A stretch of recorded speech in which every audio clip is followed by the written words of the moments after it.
can't see them. All right.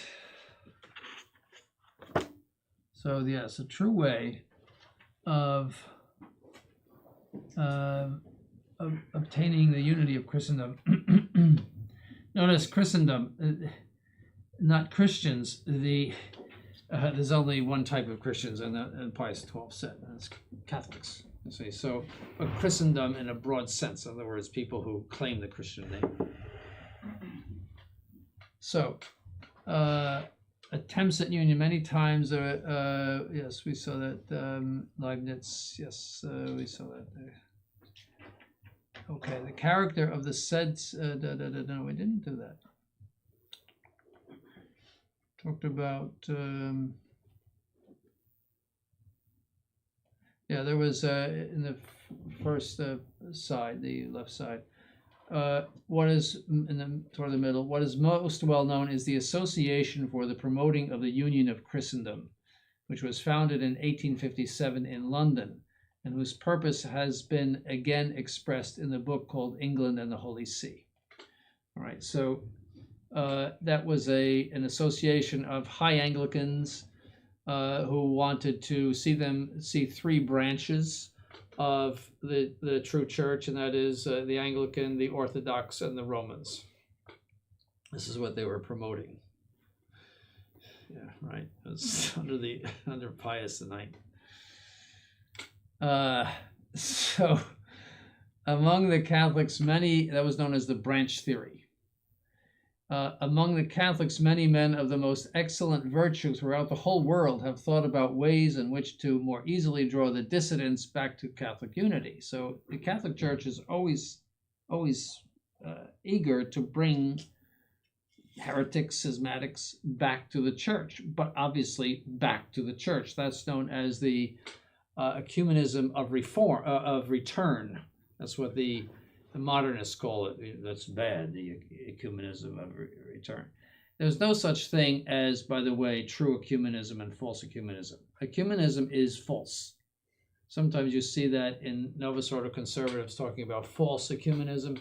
There is no good ecumenism or true ecumenism. The only thing is that the church wants to convert non-Catholics or people who are schismatics or heretics back to the Catholic Church, whatever you want to call that. But ecumenism is something that was invented by Protestants because, like Humpty Dumpty, they had to put themselves back together. And so ever since the Reformation, they've been trying to put themselves back together. And so they have these meetings and all of this stuff. And the only thing that they can agree on, more or less, is that Christ is the Lord. That's about it. See, so it's something. I have a whole book on the ecumenical movement. It's something that comes from Protestantism,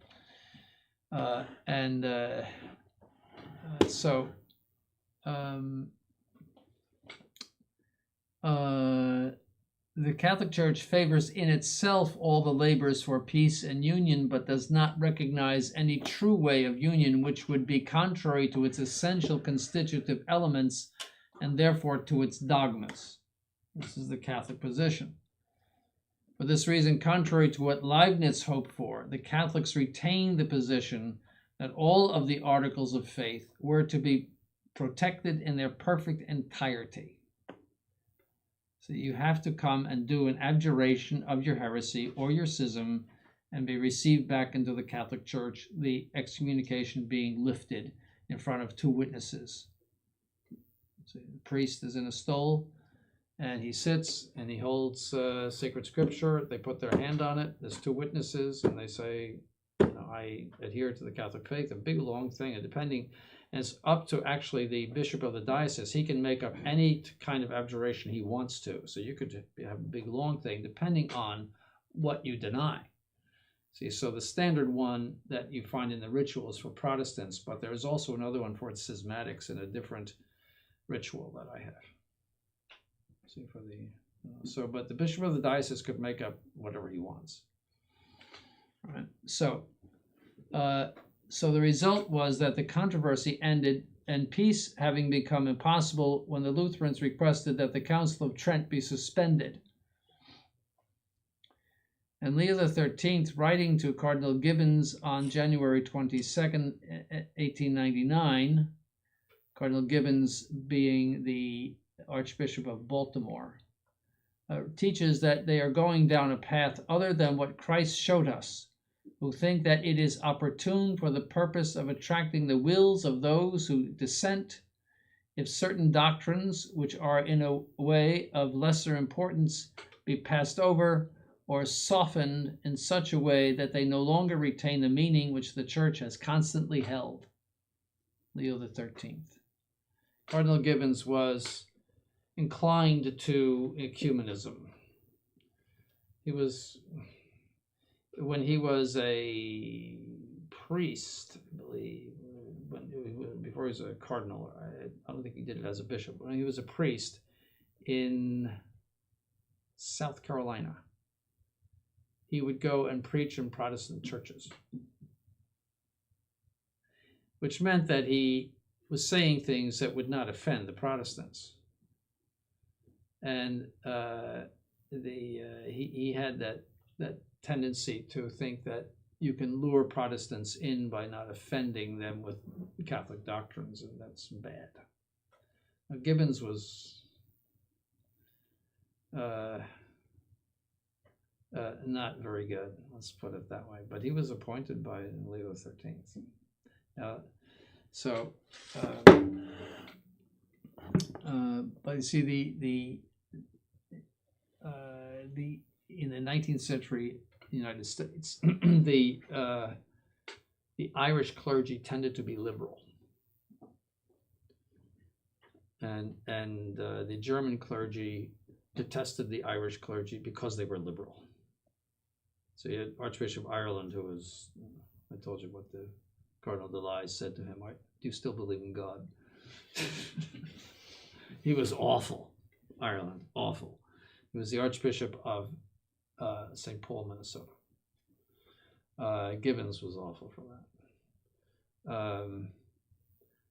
One very good one was Corrigan of New York. He was Satoli, who was sent over to Catholic U. Catholic U was very liberal at the time.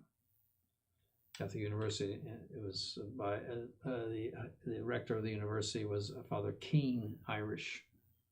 See, the Irish came over, in many cases, imbued with European liberalism and even revolutionism, the Young Ireland and all, because they were revolting against the British.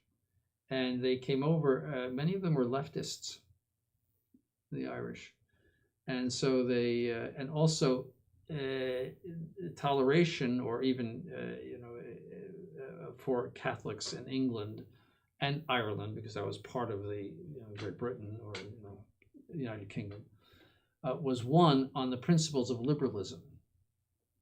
See, Daniel O'Connell, he was a Freemason, and he was the one that was elected to Parliament, and he was the one that said, it's in accordance with British principles of liberalism to recognize the Catholics in the United Kingdom. So they won it on the principles of liberalism. He was tight with the liberals in France too. This is all part of 19th century history, which is very important for you to understand with regard to the present time. See? So so many of them came over with those ideas, is that the American way of everybody having the right to religious freedom is just the way to go, and that breeds ecumenism. In other words, we're not going to offend Protestants and all. And also there was the idea the Protestants hated the Catholics coming over. There was a lot of anti-Catholic sentiment. That's why we wear suits instead of cassocks, because of the Protestants. Because it offended the Protestants that we wear cassocks on the street. And there was even cases where priests would go out in secular clothes for that reason. Just something you'd buy at the local store. for that reason, because and so there was this idea that Catholics are good Americans, we're good Americans. So they didn't want to impose Catholicism. See, they were liberals in that sense. So that's what Leo the 13th is responding to here, and it's just something to understand about the. But anyway, Satoli was sent over by Leo the 13th, or I think he was a bishop, archbishop, or something, to Catholic University for some reason, and he landed in New York. And they all did. The ship. Corrigan would not go and greet him. So, Archbishop of New York, an apostolic delegate, and Corrigan would not, because he was liberal. Satoli. Yeah. So that's it's probably a little shocking to you, but this problem goes way back.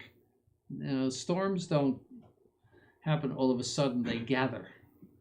And this liberal wing of the Catholic Church goes way back, I would say, even to the Concordat with Napoleon. That's my theory. It was where the idea was to baptize the revolution. Revolution was a diabolical, French Revolution was a diabolical plot against the Catholic Church. And the Catholic Church cannot in any way compromise with those principles. But there was an attempt, well, maybe we could live with, Napoleon and all of this stuff. And Napoleon seemed to be someone that was going to last for forever. His dynasty, at the time, he was just it. It was almost like the Roman Empire, he was going to. And, well, you know what happened to Napoleon. So, but I think it goes back to that that somehow we can live with the revolution. And the Catholic Church cannot live with the revolution. And I think that caused an attitude of, the fundamental attitude of modernism is that the church must speak to the modern man. In other words, we have to alter ourselves in order to be relevant to modern man. The only thing that the Catholic Church has to say to modern man is that you're all wrong. You're all mixed up. You've got all the wrong principles in your head, and you better straighten out. That's what it should be saying. See, but the modernist is somebody that says, the church is going to be irrelevant, and no one will come to church. Right? People were flocking to church. Before the council in this country, people who went to Mass every Sunday were 75%. Now it's something like 20% or less. It was a great, success. Vatican II, wonderful success. Convents closing, everything. Big Jesuit place, 150,000 square feet. This is about, at most, 30,000 square feet, this building. 150,000 square feet, just west of here. Now it's like an old age home. The city bought it. It was paid for by one family. It's on a huge piece of property and paid for by one family. And now it's 100 and could hold over 100 seminarians. So, beautiful chapel. So anyway, that's just to give you some background to this. That's why Leo the 13th is saying this to Gibbons. Gibbons was one of those liberals.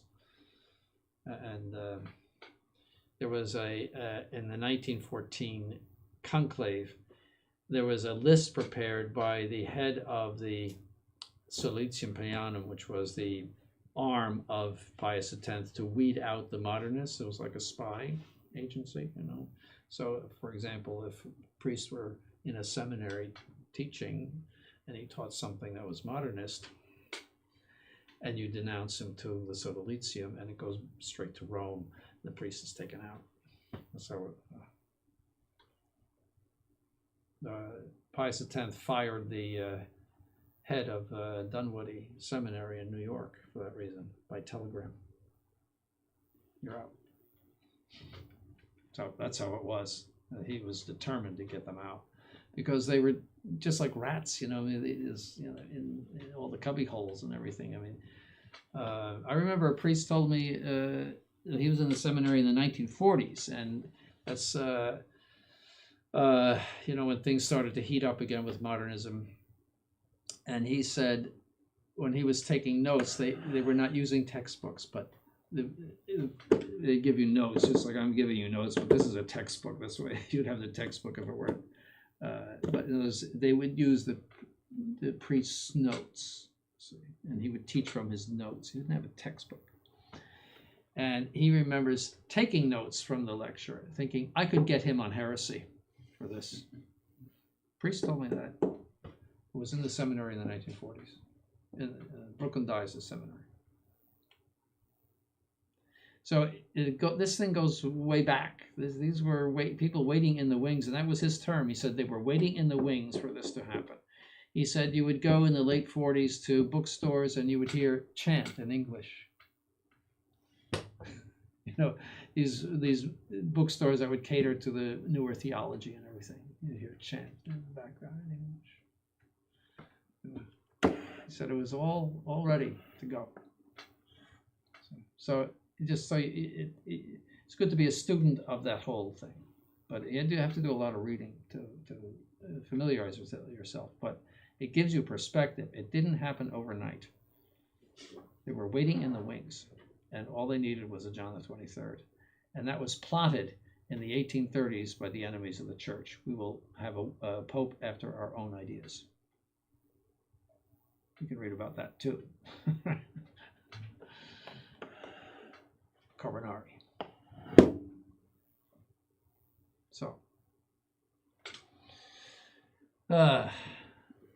So the Roman Church follows this profound consciousness of its unity when it prohibits Catholics to join the Society for Promoting the Union of Christendom.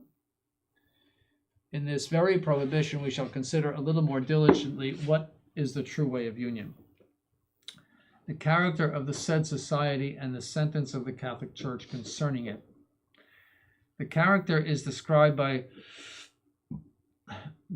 these words of the Supreme Holy Roman and Universal Inquisition. That's the Holy Office. That was the old name for the Holy Office, was the Holy Office of the Inquisition. See? And this is a letter of Cardinal Patrizzi, not Patrizzi, Patrizzi, who was the head of that.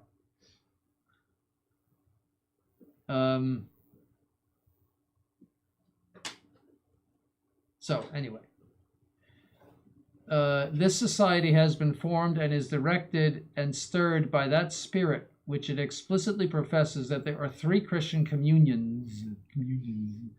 See, communion means that it is an invisible thing that transcends structures. So you're in communion. See, that's invisible, whereas structure is visible. See, so that's why Ratzinger put out a big document on the church as communion.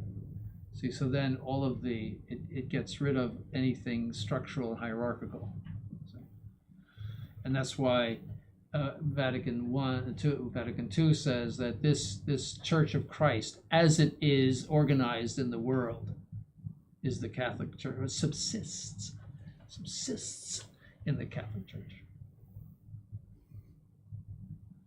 Subsists means the Church of Christ and the Catholic Church are two different things, because if one thing subsists in another thing, it is two different things.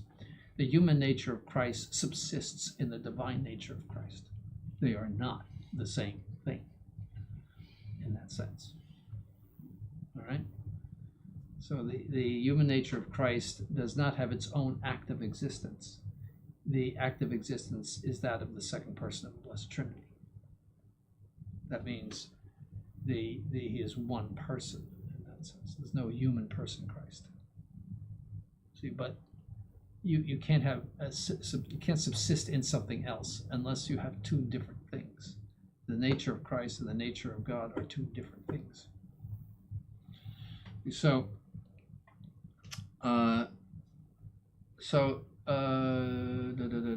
communions.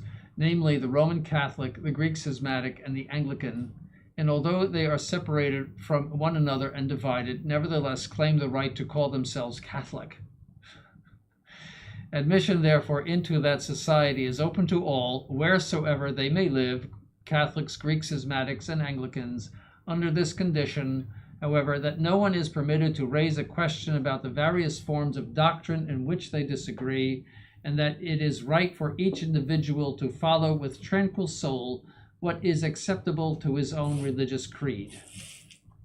Indeed, the society itself indicates to all its members the prayers to be recited, and to the priests the sacrifices to be celebrated according to its own intention, namely that the said 3 Christian communions, inasmuch as they, as it is alleged, together now constitute the Catholic Church, may at some time or other unite to form one body. It's the ecumenical movement. Through the letter of the Holy Office on September 16, 1864, which Cardinal Patrizzi signed, the faithful were taught that they could not favor this society in any way, and lest they, swept away by a false desire of a new Christian unity, cut themselves off from that perfect unity, which by a wondrous gift of the grace of God consists in the solidity of Peter. But when 198 deans, canons, pastors, and other Anglican priests responded to Cardinal Patrizzi, the head of the Holy Office, that he was speaking about a question of fact and not of law, and that they were asking nothing more from God than that ecumenical intercommunion which existed before the schism of East and West, Cardinal Patrizzi, responding on November 8, 1865, said this, among other things: "Furthermore, the Sacred Congregation," meaning the Holy Office, "vehemently regrets that you happen to think that those Christian groups," notice how he calls them, which is correct, they're not churches at all, they're Christian groups, "which boast that they have the heredity of the Catholic priesthood and name, belong to the true Church of Jesus Christ as parts of it, although they are divided and separated from the apostolic see of Peter. Now, there is nothing more opposed to the genuine notion of the Catholic Church than this opinion. For the Catholic Church is that which, built upon one Peter, grows into one body, compacted and fitly joined together by the unity of faith and charity." That's a quote from Ephesians. See, so ecumenism, nothing more opposed to the genuine notion of the Catholic Church. For this reason, it is not true to say that any society of prayers for the purpose of the unity of Christendom is spurned, since Gregory XVI, Pius IX, and Leo XII, I concede, indulgences to those who implored for the dissidents a reconciled peace with the Catholic Church. In other words, so this is your author speaking. In other words, the church has always been solicitous for their return. Yes. But the faithful pray for Christian unity according to the intention of the said society cannot be tolerated in any way.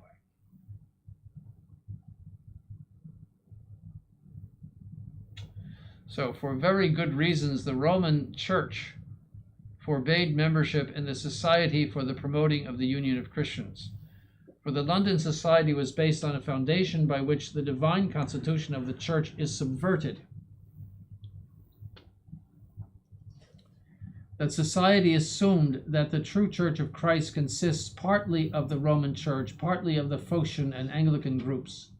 But all Catholics profess that the Phocian group is schism and the Anglican heresy. Besides, prayers and sacrifices are indicated by that society that from God the grace of some unity be requested, which is not the unity of the Roman Church. This is the same thing as to deny the true unity of the Church, or to pray impiously that the Church abandon that unity. Look at this. For this reason, Catholics are very correctly prohibited from joining the aforesaid society.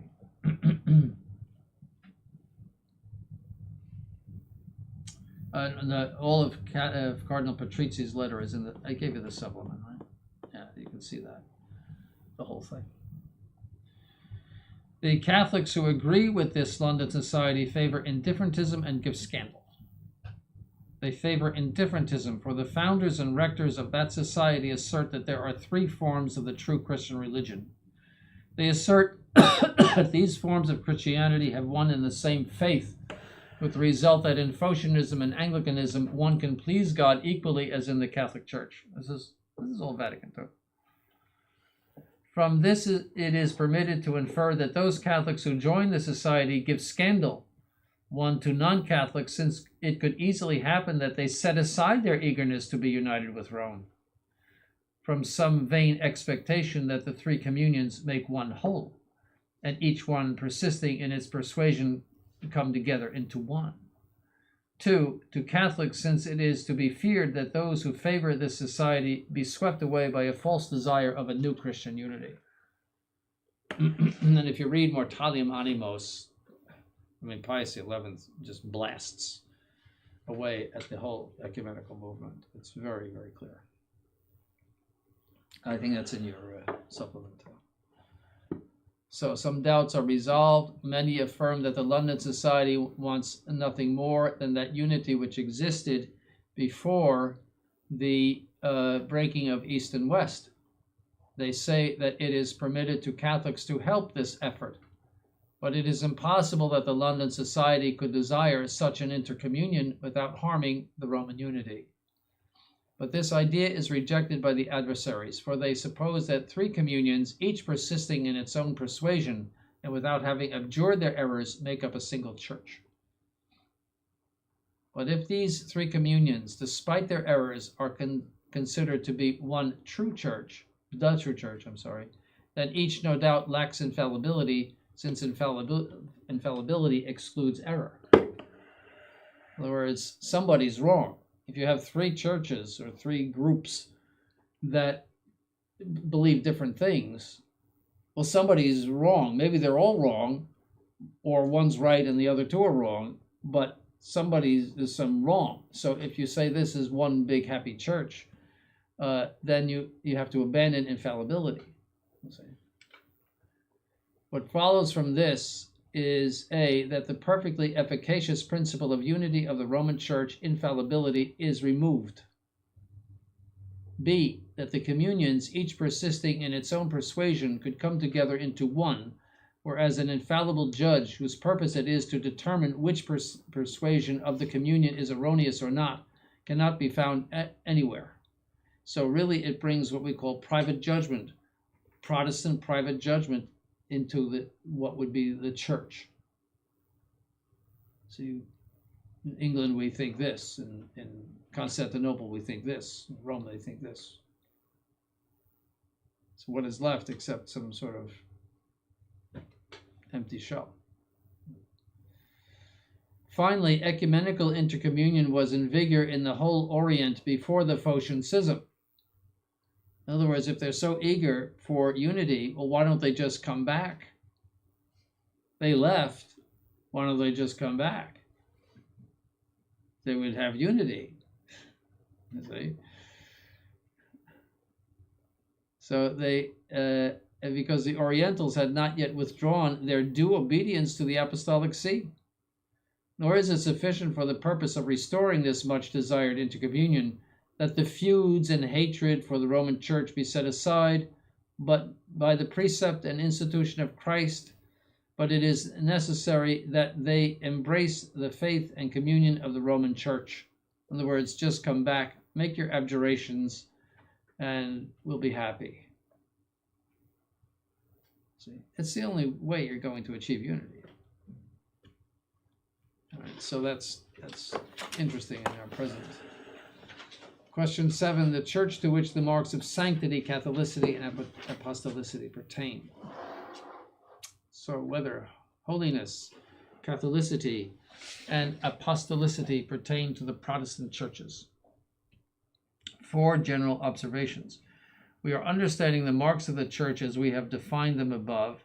Here we are looking at facts and principles as well as the marks both formally and materially. In speaking of holiness, we deny that this mark pertains to the Protestant churches, but we never affirm that all who follow those errors in good faith displease God. There's an anti-Feeney statement. In what concerns the Anglo-Catholics or the established church, see, that's that's the high church. There's something that is called Anglo-Catholics. They're Protestants with Catholic ceremonies. One cannot fail to point out that a hope of Catholicity without the center of unity is vain, and a title without any reality. 4. In order to demonstrate apostolicity, it is not sufficient to collect all the heresies of all the ages from everywhere, but a public, uninterrupted, and legitimate succession is required. One should recall what was disputed about the character of the individual marks.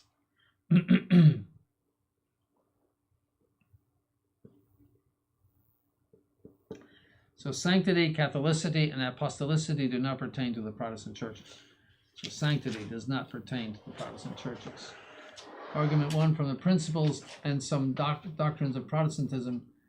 The principles of Protestantism and many of its doctrines are contrary to sanctity. Therefore, Protestantism, by reason of doctrine, is not holy.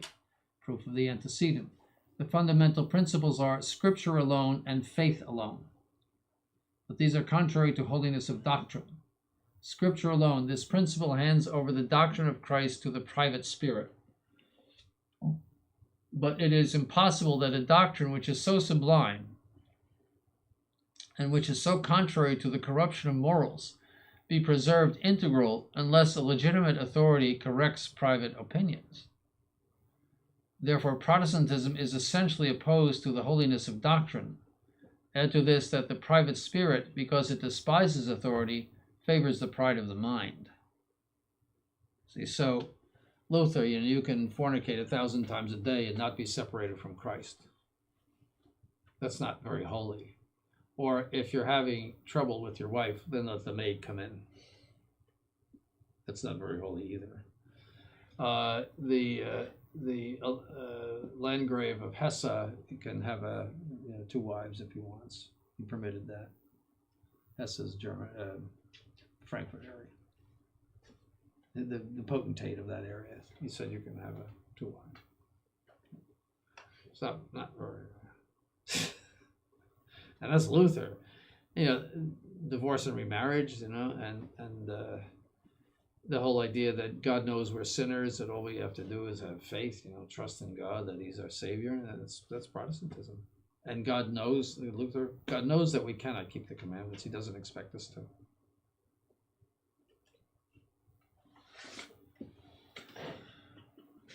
Faith alone. This principle despises the excellence of charity, as is apparent from the book which Luther entitled The Babylonian Captivity, and from his letter in 1521 to Melanchthon,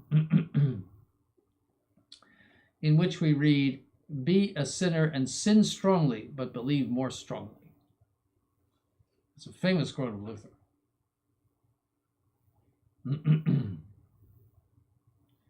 If you look at the footnote, Luther said that all those who opposed the Catholic Church from the beginning were the true church. Yes, and the supplement has his other quotes. We can look at those in a minute. I think I remember. Anyway, the same principle and 3 other errors are consistent with one another, of which the first is well known. Justification through merely extrinsic imputation. That is, that God looks. If you have faith in Christ, God looks at the merits of Christ and not at your sins. That's known as extrinsic imputation.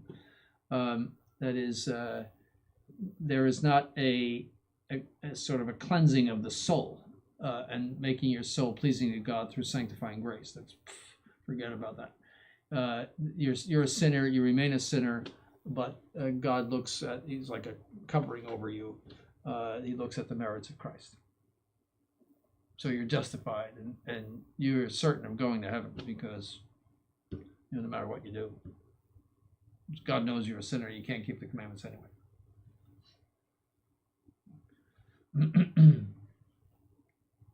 The second is the denial of free will. Luther denied free will. He compared himself to a donkey, which was not too bad of a and he said, some days the devil is riding me, and some days the God is riding me. But he denied free will. So you're not responsible anyway. That is, of liberty from necessity, left man after the fall of Adam. So he can't help himself when he sins. The third is the horrible decree or system of positive reprobation, which does not arise from foreseen demerits. See, in Catholic doctrine, you are reprobate for the reason that God foresees your demerits. In other words, if you're in hell, it's through your own fault. In Calvinism, you are reprobate from eternity. In other words, you are made practically to go to hell. There's nothing you can do to avoid hell. You're damned. That is not holy. Because that causes despair. If somebody, say, falls into many sins, he's going to decide, well, I must be a reprobate, so I'll have as much fun as I can. Instead of, in the Catholic system, go to confession and reform yourself, and you can, like St. Augustine or many others. So it encourages all kinds of sin.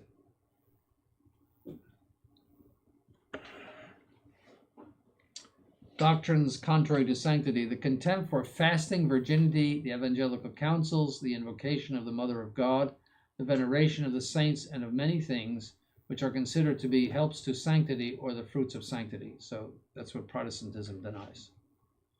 And that's not holy. To the error concerning divorce and the repudiation of one's spouse, which the fathers of Trent branded with anathema. If anyone should say that the bond of matrimony can be dissolved because of heresy or grievous cohabitation or voluntary absence from the spouse, let him be anathema.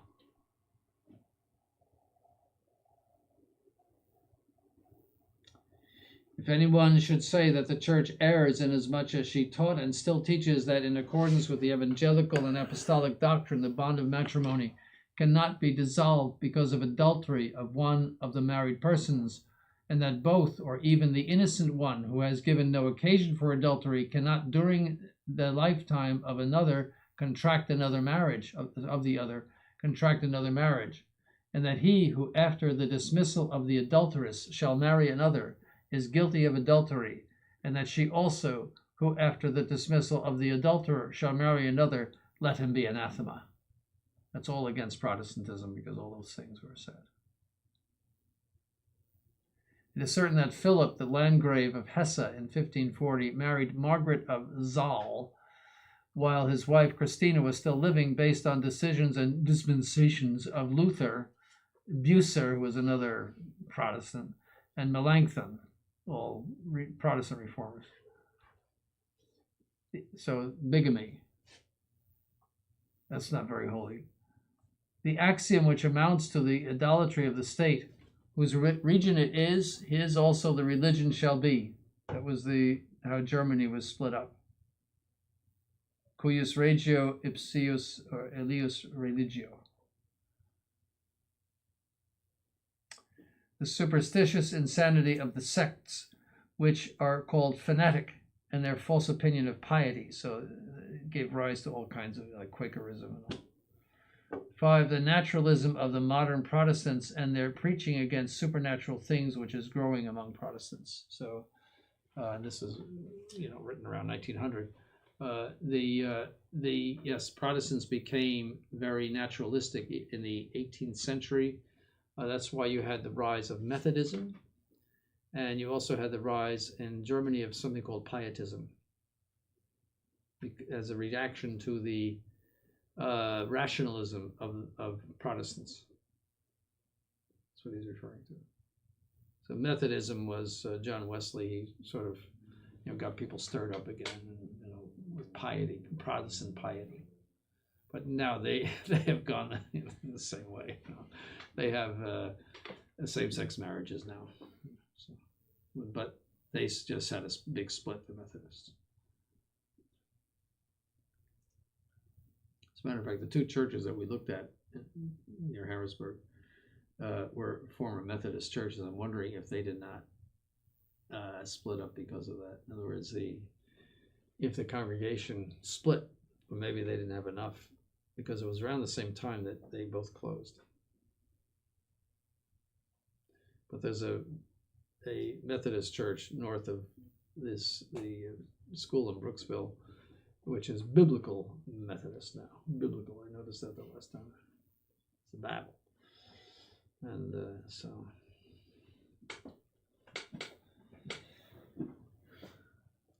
Argument 2, by reason of the sacraments, we include in the name sacrament the sacraments themselves, B, the sacrifice, C, the hierarchy, the liturgy. But in all of these things, Protestantism is deficient. Therefore, Protestantism is not holy by reason of sacraments. A, the most holy plenitude of the 7 sacraments decreased in Protestantism to 1 or 2. So baptism and what they would call communion. In fact, there are some modern Protestants who do not even admit the one sacrament of baptism as a sacrament. For example, Salvation Army. They say it's not a bad idea. Furthermore, Protestantism took a great deal out of the sanctity of sacraments, teaching that through the sacraments of the new law, grace is not conferred ex opere operato. See, it's a faith exciter. See, baptism is a faith exciter. And that's why you had the Anabaptists. That means the baptizers again. Ana in Greek means again. And because how can you excite faith in a baby? See, Luther favored infant baptisms. Don't ask for consistency. But the Anabaptists said this doesn't make any sense. So you don't get baptized until you're 18 or something like that, or some age. The Anabaptists, and as I told you, the Amish thought that the Anabaptists were too Catholic, so then they broke off from the Anabaptists. They are alive and well and live in Pennsylvania. I know Ohio too, and I think Indiana. They're increasing. They just did another foundation in west of Harrisburg. They have a lot of kids, obviously, and they have a lot of money because they don't spend it on anything. They don't spend it on cars. They don't spend it on electronics. They don't go anyplace. They'll go to Hawaii. So yeah, they lead very austere lives. But you see them around here, even north of here, you see them. You go toward Harrisburg and Lebanon, you see them. So they're faith exciters. Everything is a faith exciter. But in Catholic doctrine, it operates ex opere operato. That means from the work worked, literally in English, from the work worked. That means it has by itself its own causality, and as long as it's validly done, it's going to do its job. That is, draw somebody from the either from the state of sin to the state of grace. That would be baptism and penance, or increase in sanctifying grace in the other sacraments. Protestantism, against the most ancient consensus of the Church, is accustomed to detest the holy sacrifice of the Mass as a papist idolatry and an impious fable. In Germany and Holland, there was for a long time a hatred of the Mass. The book of Luther, entitled The Private Mass, proves this, as well as Calvin's Institutions, Article 1 of the Anglican Church, Article 31 of the Anglican Church, and the sermons of John Knox. John Knox was the founder of Presbyterianism, because he rejected the Anglican hierarchy because they had bishops, so they only had presbyters, that is essentially preachers.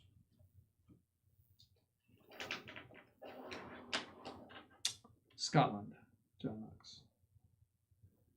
The sanctity of the hierarchy as an institution, for we are not speaking here about persons, has been taken out of Protestantism by defect of ordination, which they omitted or essentially corrupted, by defect of mission, because the reformers, having spurned the Roman pontiff, provided no title of their own authority, and by defect of ministration, because they neither do sacred things nor do they govern the people of God by an authority received from God.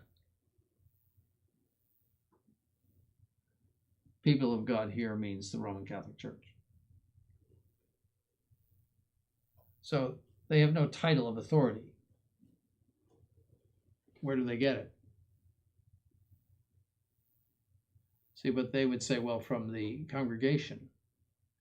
And see, so democracy is something that is inherent in Protestant, I would just say they're Protestant government of their churches. See, it all comes from below. All the authority comes from below. And so that's why there was this tendency to democracy in England and places like that. But it has its foundations in Protestantism.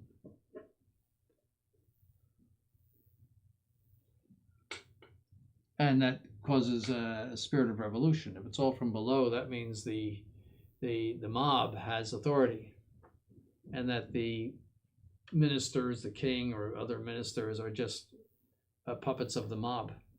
And if the mob doesn't like them, then it has a revolution and burns the palace down, or it chops off the head of the king, or does whatever it feels necessary. It's revolutionism. That's typical of Protestantism and Freemasonry too, which is, Freemasonry was born in England.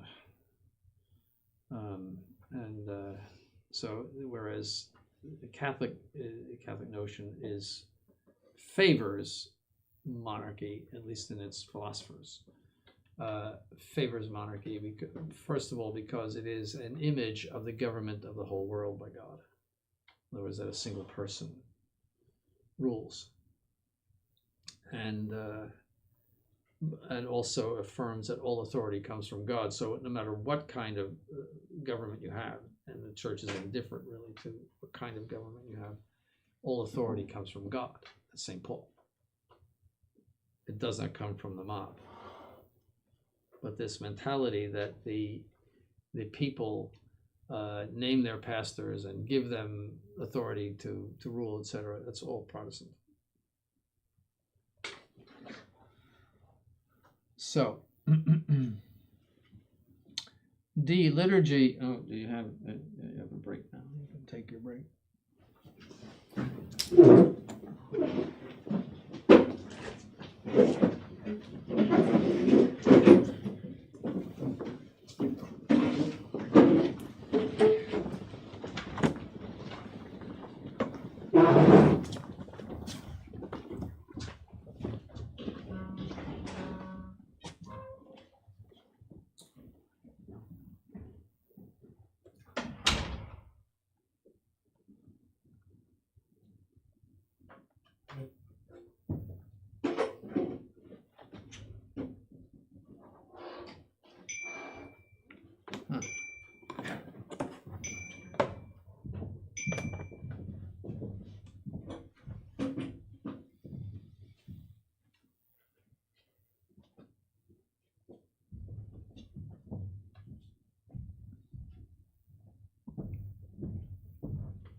Romero over there. Where'd he go on break? Normally it might show.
So see, this is page 90. The sanctity of the hierarchy as an institution is missing, for we are not speaking here about persons, has been taken out of Protestantism by defect of ordination, which they omitted, or essentially corrupted. We said that. And they have no title for governing. D, liturgy accompanies the sacraments, the sacrifice, and the hierarchy, but all these things have very nearly perished in Protestantism. The Anglicans, the High Anglicans, still do elaborate liturgy. There's something called High Lutherans in Sweden, but most Protestants, just have a pulpit and the main event. You walk into the church and there's like the drums and piano and everything like that. That's the sanctuary. I kid you not.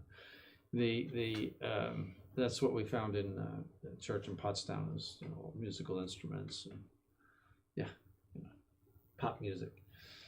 That's the sanctuary. It's either that or there's just a pulpit in the middle and the preacher gets up and preaches for about 30 minutes, and then there's a few hymns, and that's that. Rock of Ages, and a few Protestant hymns. So that's it, because everything is faith excitement. It's stirring you up because everything is faith, and faith is trust in God that He forgives you.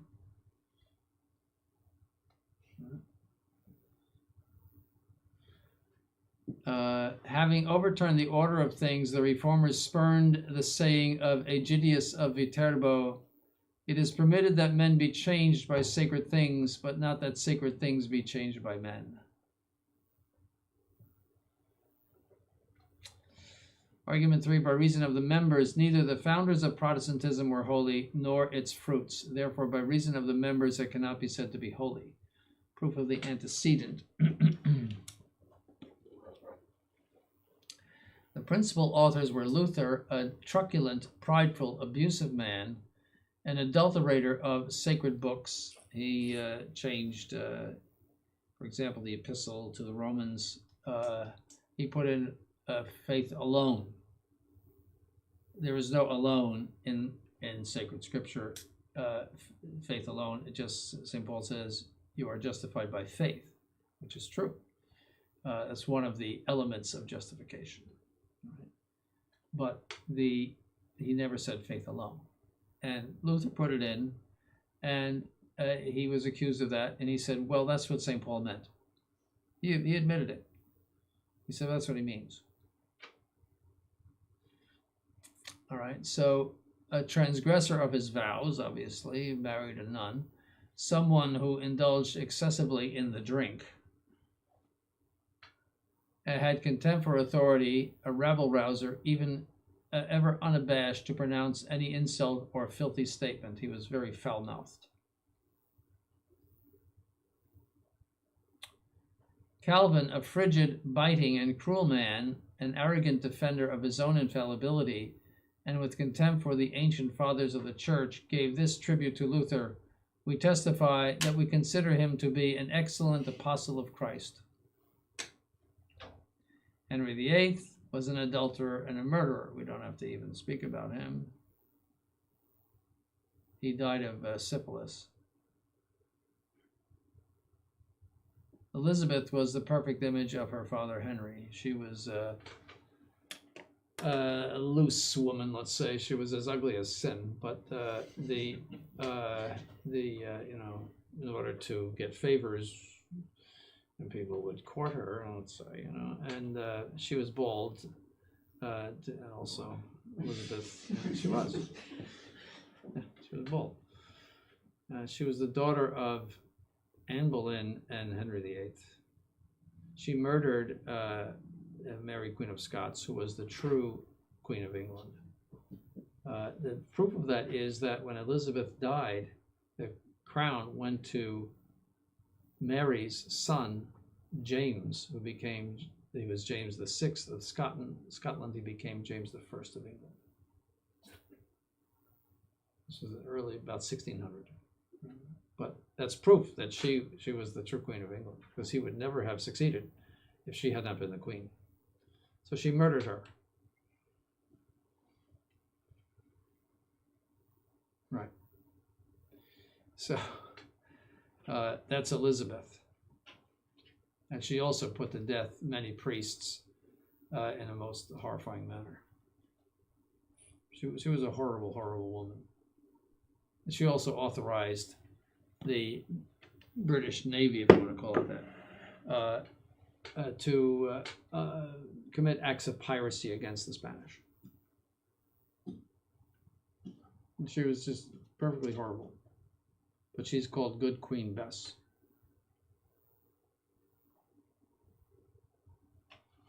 And I know a priest who, on airplanes, when they used to offer you a Bloody Mary, that's a cocktail that's made of tomato juice, he would say, "Yes, I'd like a Bloody Elizabeth." Of course, the stewardess would say, "What?" And then he would tell her what it's all about. Yes, because Mary Tudor was the daughter of Catherine of Aragon and Henry VIII, and she succeeded to Henry VIII, but she didn't last long. But she tried to restore Catholicism. She burned a lot of Protestants, a lot. And I have a whole book about that. And but she died prematurely, Mary Tudor. So she was called Bloody Mary because she put to death so many Protestants. But Elizabeth put to death so many Catholic priests. Horror. They used to do the quartering, where they would rip you apart with horses. Yeah, this is awful.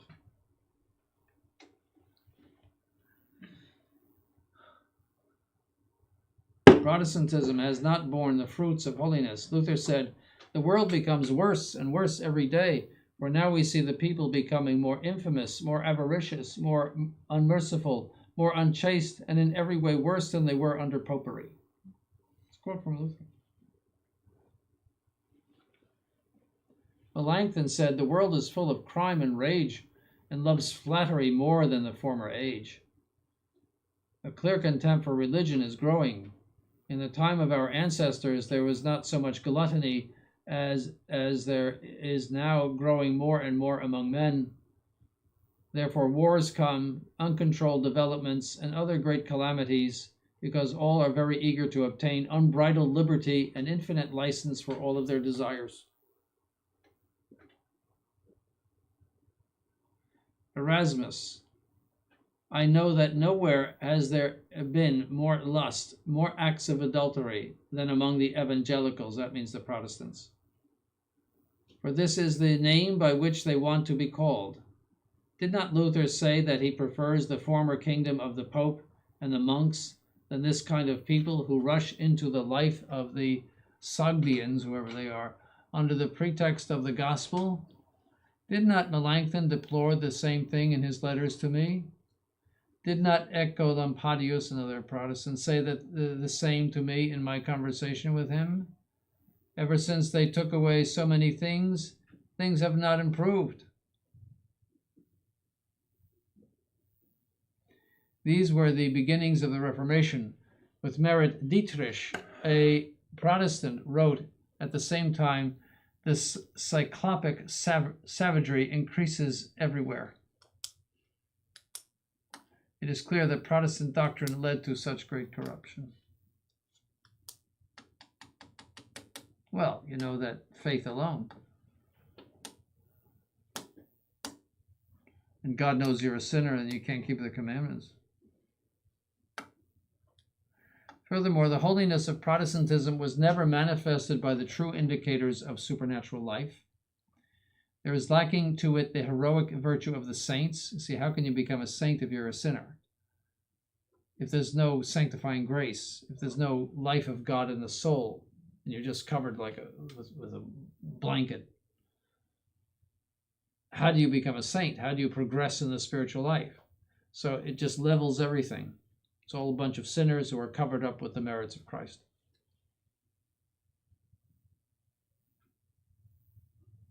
See, no religious orders flourish in it. It is not conspicuous by the heroism of charity, of the apostolate, of penance, or of abnegation. None of those things are present in Protestantism. It's just enjoy life and die and you go to heaven because you believed. Their missions are not outstanding by the fruits of heroic virtues, either of those who preach or of those who relinquish their errors, nor by a true army of martyrs.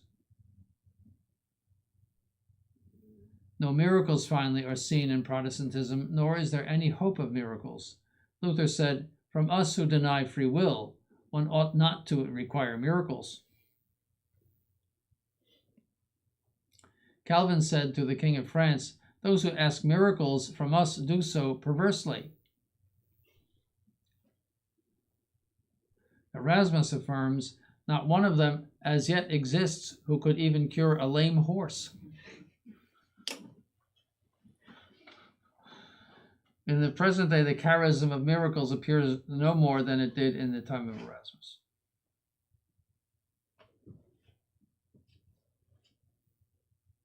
Catholicity does not pertain to the Protestant churches. Catholicity is that property of the church by which, both conspicuously numerous and everywhere one, it flows out to nearly all the ends of the earth. So unity is necessary for Catholicity. So you can't have Catholicity without unity. It's one thing applied to many. Therefore, Protestantism is not marked by Catholicity. Protestantism is not one, as we have proven above. Therefore, it is not Catholic either. It's not universal. It's not one thing applied to many, because it's not one. Nor does the mark of Catholicity appear formally, either in its extension or in its expansion. Protestantism is rather conspicuous by number and extension, but in such a way that the Protestant groups, of whom there are more than 200 at that time, are far inferior in numbers to the Catholics. But that material extension is in no way marked by the sign of Catholicity, which pertains by the will of Christ to his church. For one, it was first propagated in Europe chiefly by sword and fire, and in a manner which was too human. See, Protestantism was very, attractive to the European potentates, particularly in Germany first, all those little dukes and margraves and whatnot, because it gave supreme power to the local duke. See, the Pope forgot about, and Luther said that the head of the local government is the head of the church. In other words, that he has the power over the church.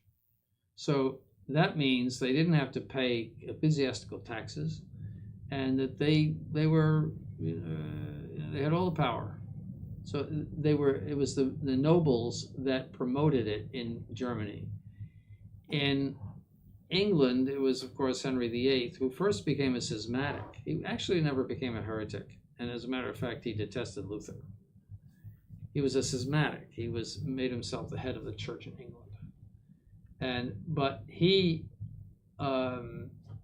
enticed people by saying, would you like a nice piece of land as an abbey? He got rid of all the monasteries. Would you like an abbey? They had big tracts of land. Oh yeah, sure. Well, just I'll be the head of the church in England, and you can, if you recognize me as the head of the church in England, you can have this abbey. Well, and also he was putting to death those who did not go along with his being the head of the church in England, notably St. Thomas More and St. John Fisher. But others too. I mean, those are the notable ones, but others that did not go along. They were persecuted, so, you might lose your head if you don't obey the king about this whole thing, you see. So it was done by the sword. It was not, and the bishops too, they might lose their heads, just like John Fisher did, and and there was, I think, one other, I forget, but most of the bishops just caved on that. So it was not done by, I would say, convincing people that Protestantism was better than Catholicism. It was very much done by pressure of one sort or other.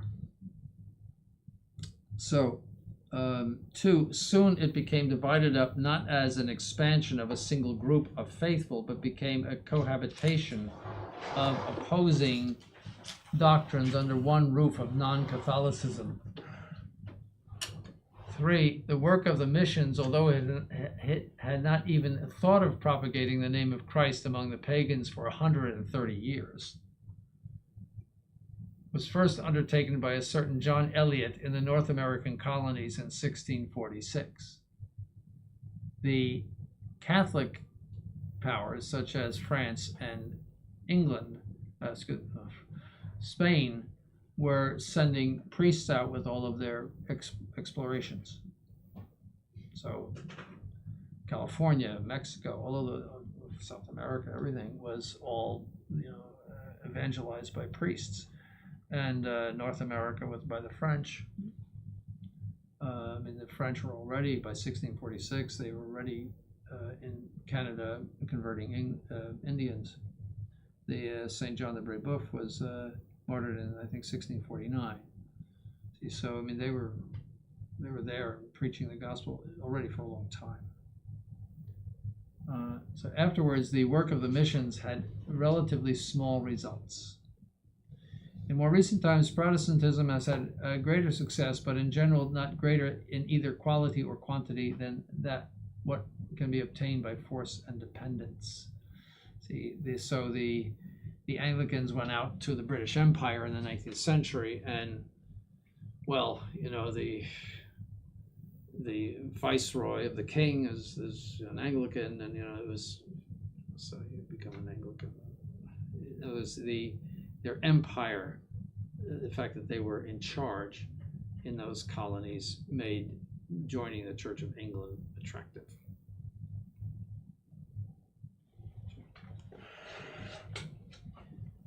Whereas the Catholic Church is always independent of empires. Church of England. If you live in Nigeria, why do you want to be in the Church of England? They just broke, by the way, because of the bishopate, the archbishopate of Canterbury. Which doesn't make any difference. It's all phony baloney anyway. So what's the difference if it's a woman or a man or a dog? It's all phony. But for some reason they just broke. But why Church of England? That means how are you Catholic if you're Church of England? You're going to be Church of England in France? That wouldn't go over real well in France, let's put it that way. In other words, by its very nature, it doesn't have a possibility of being Catholic. It is tied to England, and the head of the church is the British monarch, which is the most ridiculous thing that you could ever think of.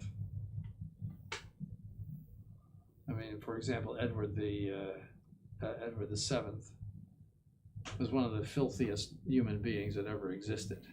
He made some of these playboys look good. He was Victoria's son.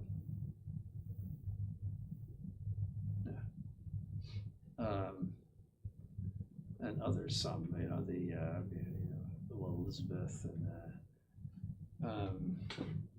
then they got when the line died out, the Tudor line died out. They finally, and the Stuart line, they sent away.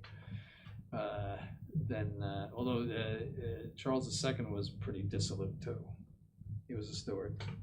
He was in the Restoration after Cromwell. See, after Cromwell died, they restored the monarchy around 1670. He was they say he was Catholic secretly.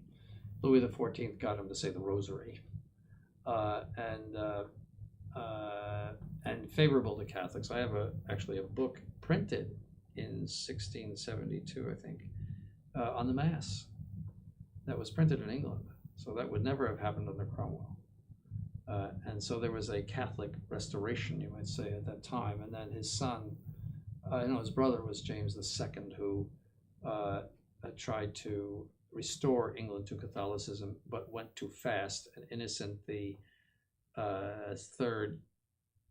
Innocent the 11th, whose picture is in the Blessed Innocent the 11th, said, "You're going too fast, you're going too hard, you're going to break." And that's exactly what happened. The Protestants rose up against him, and they ran him out of England, and he went to France. When the English are in trouble, they go to France, and when the French are in trouble, they go to England. So it's sort of a kind of an understanding, and so that's what happened. But there were many dissolute people. Then they got in the Germans because they ran out of people in England. They got in the Germans by some very remote connection to the House of Hanover in Germany, and then you had the Georges of 1, 2, and 3 in the 18th century, 1700s. George III being famous for the king during the American War of Independence. And then his son was a dissolute, George IV. I think there was a William in there, I think, but George IV was completely dissolute. So anyway, there's the British monarchy has never been known for virtue, let's say. Victoria wasn't too bad as far as behaving herself. But she wasn't running around with men or anything like that. But the others were pretty bad. Many of them pretty bad. The Queen of England under George V, World War I and into the 30s, she was a kleptomaniac. That's Queen Mary. The famous ship is named for her. Because Cunard said it's going to be named for the greatest Queen of England. They said Cunard was the builder, or the ship. People that owned the ship, meaning Victoria. And he said, "Oh, how wonderful that you're going to name it after my wife." George V said that, so it became the Queen Mary. But she was a kleptomaniac. People had to hide their stuff when she came over. It's the royal family. Anyway, so I mean, I'm just saying that the very term Church of England precludes any kind of universality.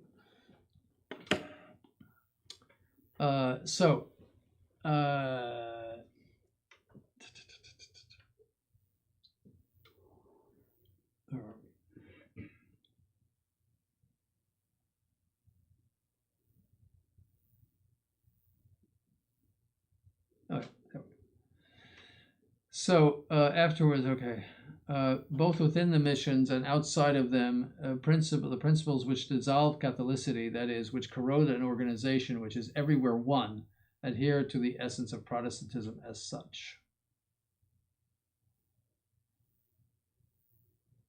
All right. Protestantism, which Erhard rightly observes, from the beginning up to the present day, is moved under the sign of revolution. A bold contemner, that means someone who has contempt for, of traditional things, eager for new things more than is due. It is also moved under the sign of extreme subjectivism,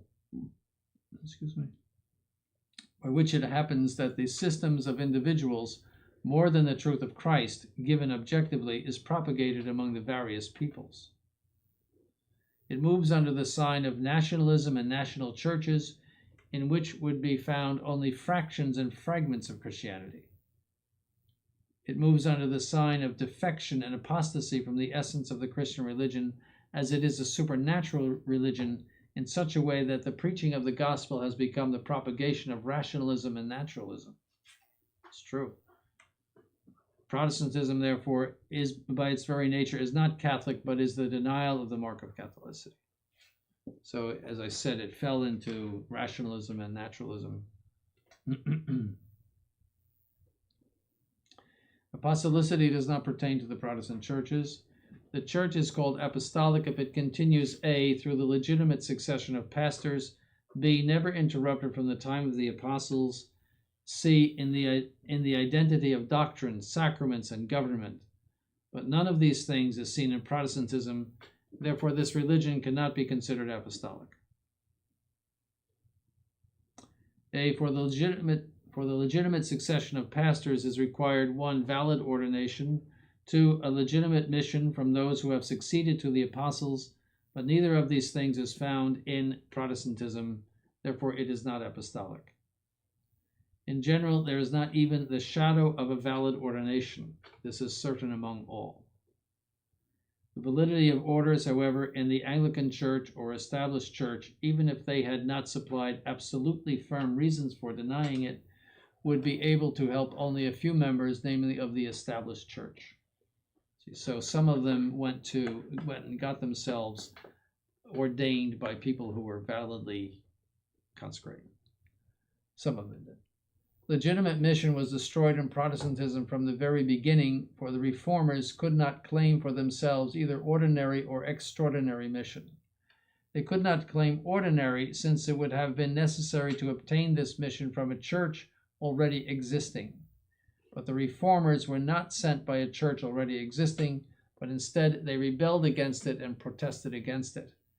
Nor could they claim an extraordinary jurisdiction which is asserted gratuitously and which contradicts the facts.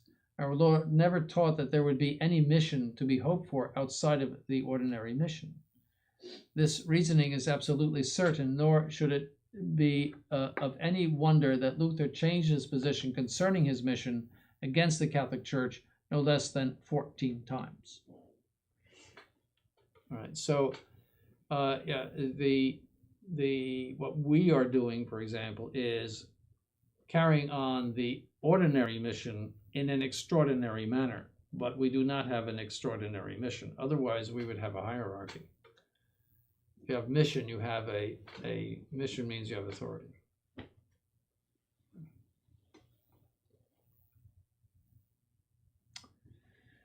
Much less does Protestantism go back to the apostles by a public succession. The reformers distinguished by a great interval between the primordial church and the pure gospel, the time in which the doctrine, sacraments, and government of the church was totally corrupt.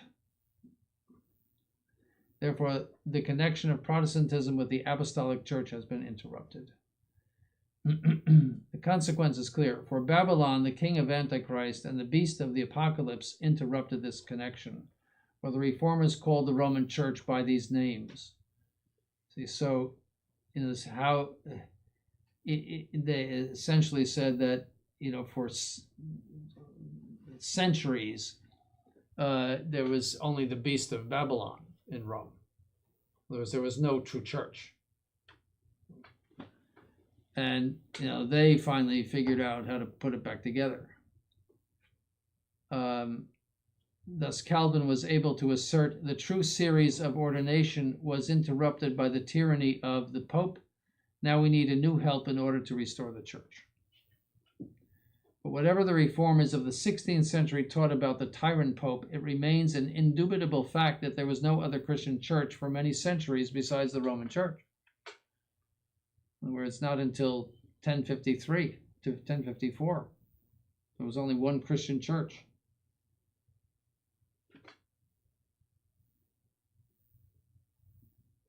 Add to this that the early church condemned many of the dogmas of the reformers.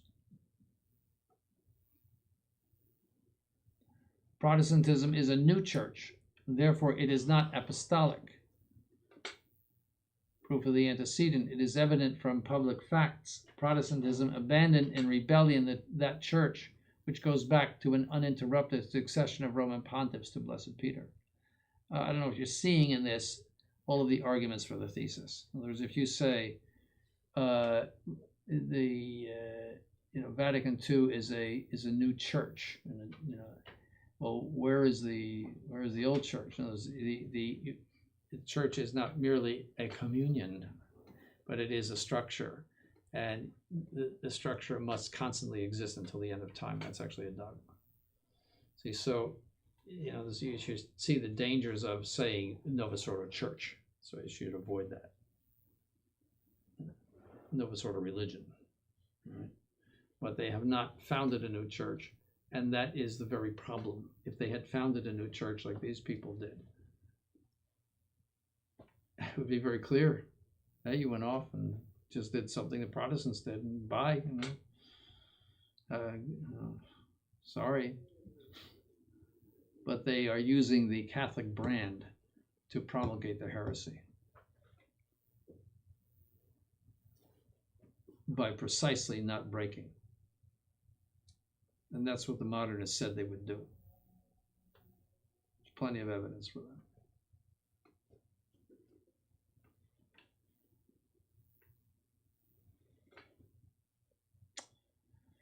So Protestantism is a new church. Okay, we said that. Therefore, St. Cyprian criticizes Novatian for the fact that he comes from no one and succeeds to no one. Furthermore, the beginnings of that heresy are fixed to the 16th century, for who saw any Lutherans before Luther? As I said, before the printing press, how could you say Scripture alone? Only the monks had the Scriptures, and most people couldn't read Latin, could hardly read at all. There were no organized languages in the Middle Ages. It was all local dialects and all of this stuff. That's why the church used Latin. One of the reasons. So it's the only language that existed practically in the West. As an organized language. Everything else was still developing, and people were running around in ox carts. They might go 3 miles an hour. That cuts down on communication quite a bit. An ox cart.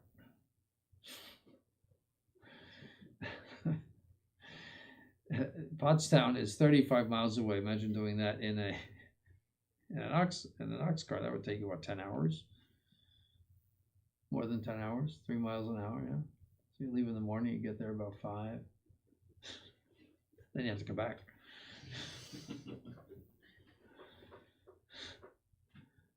So there were no Lutherans. There's no history of Protestantism. You have heresies in the early church. You have heresies even in the Middle Ages. But there's no history of what Luther was teaching. There's no history of what Calvin was teaching.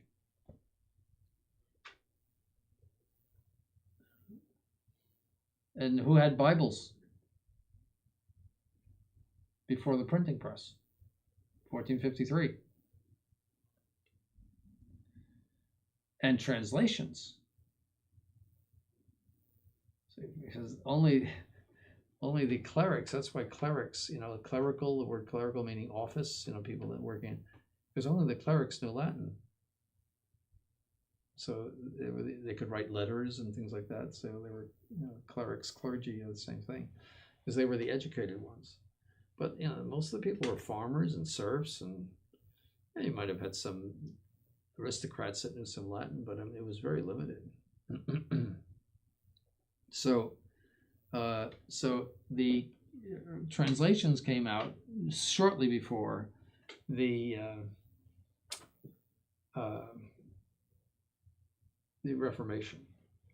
Shortly before that, I don't think there was anything in German, but there was a translation, an early translation in 1500s English, which is quite different from what we're speaking right now. So even then, how do the common people even know what sacred scripture says? So there's no history for it, in other words. For this reason, the reasoning of Tertullian can be applied to Protestantism. You are novelties, you are recent, you are from yesterday. Protestantism perpetually changes its doctrine, therefore it is not apostolic. For this reason, from the 17th century, in which Bossuet wrote his book entitled The Variations, he wrote a book called The Variations of the Protestants. Protestantism has changed from that error which the first reformers taught to such an extent that they could hardly recognize their own work if they came back to life. And that's true. I don't think even Luther would go for the same-sex marriages. I don't think so. Or John Wesley, the founder of Methodism? No, but that's what the Methodists and the Presbyterians, John Knox. I mean, they are constantly changing their doctrine because it's all private spirit and whatever the congregation thinks. It's synodality, basically. So, we think that this is the way to go. And then some of them say yes, some of them say no, they split up. So it just happened with the Methodists. That's it's the biggest of the Protestant sects in the United States, Methodism. It's the standard mainstream Protestantism.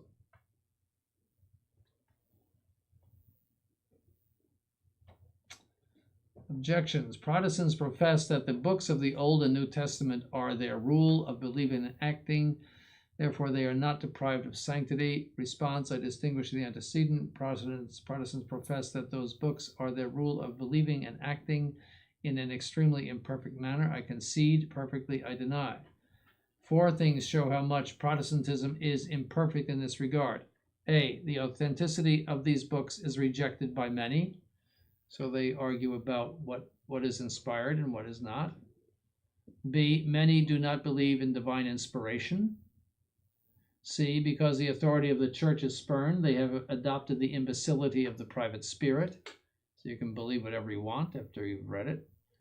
D. Luther, Calvin, and the fanatical sects have profaned the sacred scriptures by their impious and absurd doctrines. Besides, Protestantism, even if they had preserved with complete integrity the divine scriptures, would not shine forth with the mark of sanctity solely because of having preserved these books, since no codex, not even the most sacred, by itself manifests the supernatural life of the church. See, so sacred scripture itself would not manifest the supernatural life of the church. Instance, often many Protestants were outstanding for uprightness and good morals. Pious institutions, orphanages, etc. have been founded by them. Therefore, Protestantism is holy. I distinguish the antecedent. The holiness of Protestant men and institutions is either natural or ordinary. I concede. Heroic and of extraordinary supernaturality I deny. The proposition all the works of infidels are sins, and the virtues of philosophers are vices, against bias and other outside of the church no grace is given, against Canel, was condemned by the Roman pontiffs. See, so it's not to say that everything they do is sinful. See, it's not to say that their virtues are vices, and that it's not to say that God does not give graces to people who are outside of the church. He does so to draw them into the church, obviously. So that was the condemnation of bias. For greater reason, some natural virtues are found in Protestants who err in good faith. In fact, when these are joined to Christ with baptism and faith, which is sufficiently explicit in the Most Holy Trinity and the Incarnate Word, it can happen that they can please God by supernatural virtues, and that a certain light of pious institutions can be evident in the sight of mankind. So it's possible that they are validly baptized. It's possible that they, by the grace of God, could avoid mortal sin, or by, again, the grace of God, they could be relieved of their mortal sin by acts of perfect contrition. That's all possible for a Protestant. Then people say, well, how often does that occur? I have no idea. But there's all sorts of conditions there: invincible ignorance, and then also the valid baptism. Or they could have a baptism of desire too, which would justify them. The common teaching of the Catholic Church. So it is not impossible that they have supernatural virtues. It is not impossible. Who would say that these effects are from principles which are specifically Protestant, namely the private spirit or the justification through faith alone? In other words, if they have supernatural virtues, they are not from Protestant principles. Indeed, the supernatural virtues are produced in spite of these things.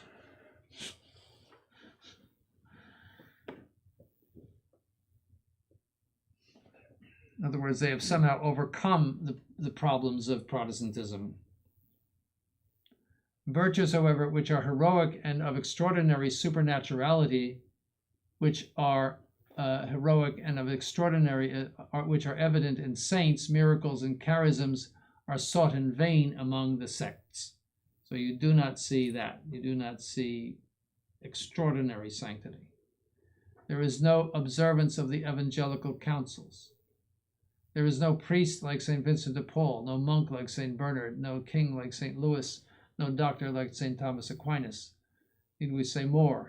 The kind of priest, monk, martyr, and virgin consecrated to God is extinct among the Protestants, because they have no motive even for that. It's just faith, and so they might have some, you might say, mild supernatural virtues. They might have fraternal charity or something like that, but there's no idea of spiritual perfection among them.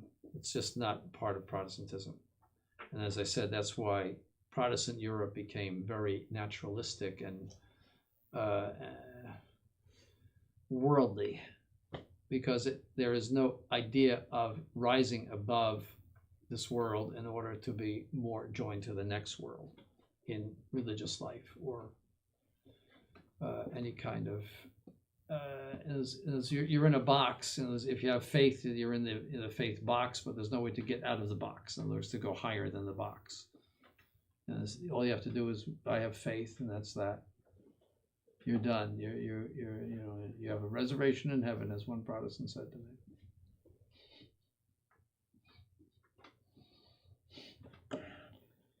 He meant it too.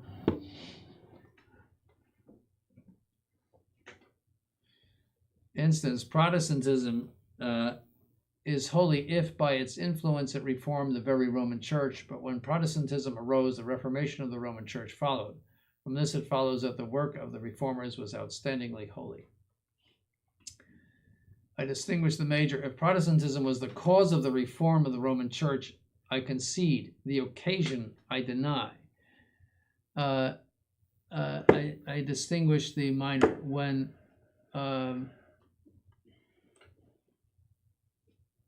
I think that's the wrong way. I think it was the occasional cause. I think I mixed these up. In other words, it was not the cause of the reform, but it was the occasion of the reform. So those are mixed up. It was an occasional cause. The lighting of a match, I think I gave you this, in a room full of gasoline fumes, is not the cause of the explosion. It is, in other words, it's the gasoline fumes that is causing the explosion, because a little match cannot flow into an explosion. A cause must contain the effect virtually. You can't give what you haven't got. So, but it's the occasion of the room blowing up. You see, don't try it. So that's known as an occasional cause, something that trips something else to happen that actually is the cause, but is not itself, is not flow into the effect.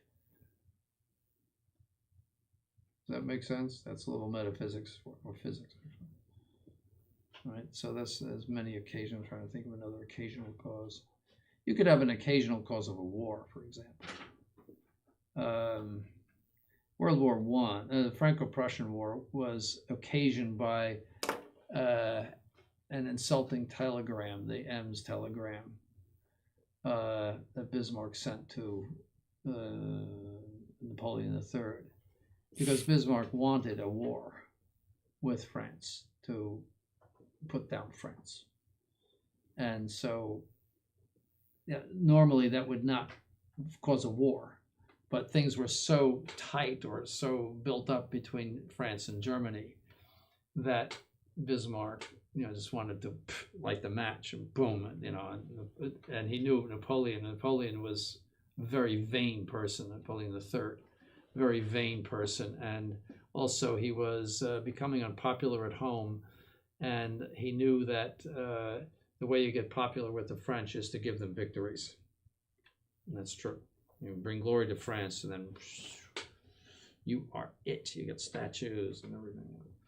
So he figured, I gotta, get this war going and put down Germany. Well, the Germans were just waiting for them.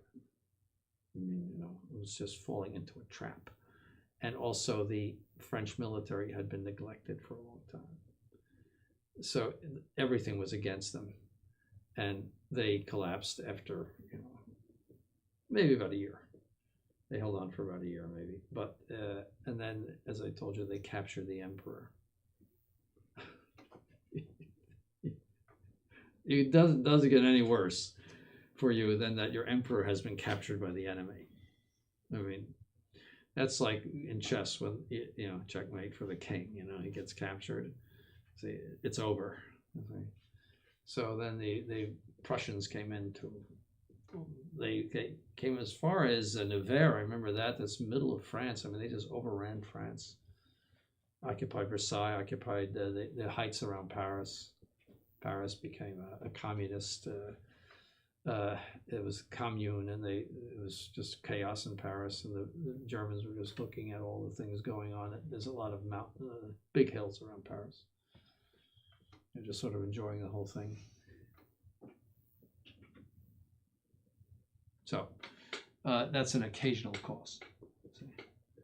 And it's true that the Reformation was an occasional cause. It was a wake-up call, as we say, to the Catholic Church that, you better do something because things are not very good right now. And it's true, they were not very good. There was a lot of, seminaries were established by Trent because there were a lot of priests not properly formed. And we're seeing that problem today with the priests that are not properly formed, and it's causing a lot of problems. Novus Ordo, and also among traditional clergy, because among the traditionals there's this idea of produce priests and get them out and saying mass, but you have to train them properly, otherwise they could invalidate sacraments, they could say the wrong things in the pulpit, they might have strange ideas, and they have to pronounce their Latin correctly, for example, and that's why you're going through this horrible training. It's a long road.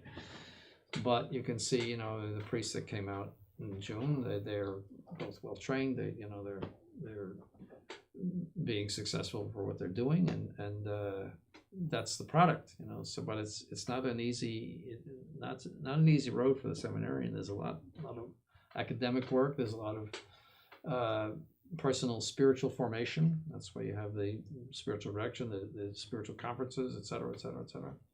Meditation, all the prayers. It's a long, hard road, but the effect is very good. See, so that's why we insist on it. And I mean, generally, we're conceded to be the best seminary in tradition, and I'm told that. So, and I think we are. So our formation is better than anybody else's. I mean, Father Hennick told me that the formation of SSPX seminarians, at least in this country, he said, is not very good. And he said he needs to be trained more. So he's coming back in November. So, but I said, I want you to take the Ecclesia. Because there's things in here that just contradict. It'll be very embarrassing for them.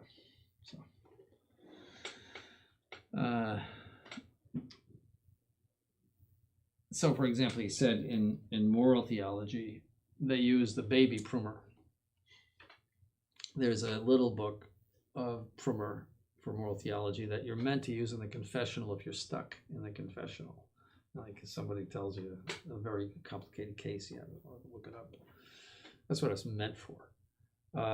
And he said they would supplement it with the big Prumer. That's but we use Merkelbach, which is the Cadillac of moral theology theologians. It's textbooks. So because Merkelbach not only gives you all the doctrine, but it gives all the speculation, all the reasons for it, and a lot of history of it. And all that. Just as an example, that's why you take 4 years of moral theology from Merkelbach.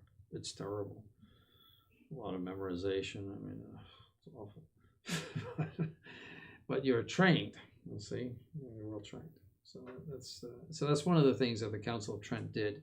That's why St. Charles Borromeo, you have the day off on St. Charles Borromeo, because he's the patron of seminaries. He was big on that, and he established a seminary in Milan, and he said the priests have to be trained better than they are now. And you know, some of they cleaned up Rome.